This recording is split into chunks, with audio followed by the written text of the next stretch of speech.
What up, Long Beach? Welcome back to GazetteSports.com. It's JJ. And Tyler, and the CIF boys basketball highlight is brought to you by Naples Rib Company. The shirts say it all. Playoffs? We're in Ramland, where Millikan is hosting Gahr on Friday night. They started at the bottom, now the whole team here. Millikan winless in the Moore League last year, now hosting a first-round playoff game. Brian Chambers been filling it up for this team. Malik Marquetti, the mid-season arrival that turned the tables. Actually, he didn't play the last time these two teams played in the regular season. Gahr, a 40-point winner on that night.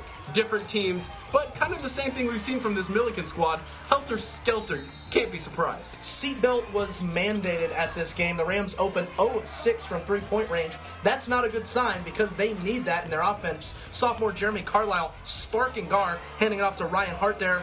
And then the cookies, Carlisle with 12 points. Yeah, he was fantastic at the point for Gahr in this game where you need good point guard play. Rams getting back at it with defense. 5 blocks in the first half as Ryan easily takes that charge, gets a candy bar, and then at the other end, easily does it for 3.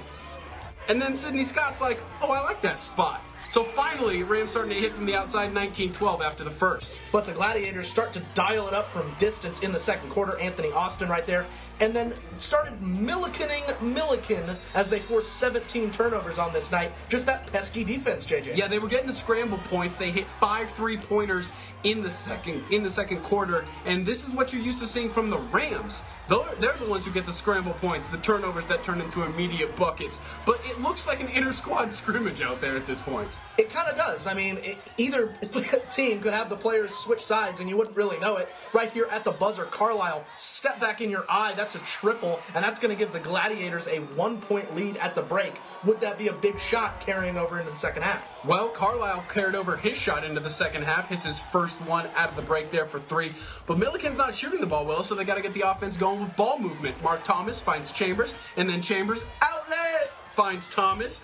Friends helping friends out here. And the Rams were looking like they were poised to make a run. Scott for his second 3-pointer. And then ensuing possession, Chambers with the steal and the layup. This is the Millikan Rams we've seen this season. And that's the Millikan Rams team we've known and loved.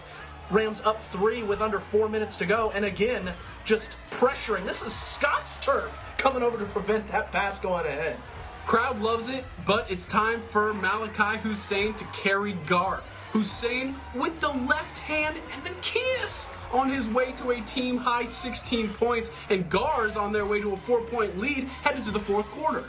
But the Rams, at home, turn to Jacob Lundy Mallet. He had the first 3 buckets of the fourth quarter. He had 19 points on the night. Millikan goes up by 6 with just over 5 minutes to play. But we go back to Hussein in the membrane. Another nice take at 61-60 Millikan. But then the Rams took over the game on the offensive boards.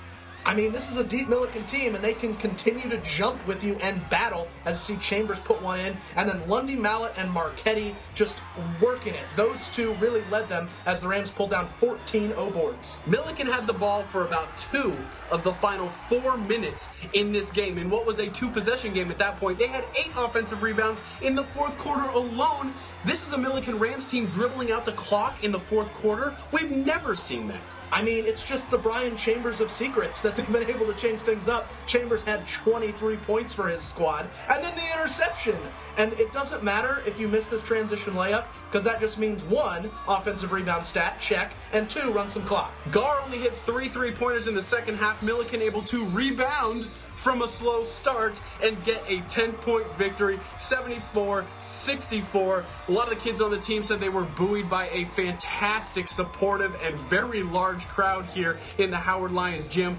Quote, started in April, these kids believed in me, brings a tear to my eye. Those are the words of Chris Francis, first-year head coach, first playoff game, winner, winner. And the Rams will stay in that home gym. Obviously, crowd excited to get back and buoy them once again as they host San Clemente in the second round. That is Tuesday. This video brought to you in part by McCarty's Jewelry, here for you since 1932. For all of your Long Beach high school basketball coverage, there's only one place to be. It's right here, because this is GazetteSports.com, and we are Long Beach Sports.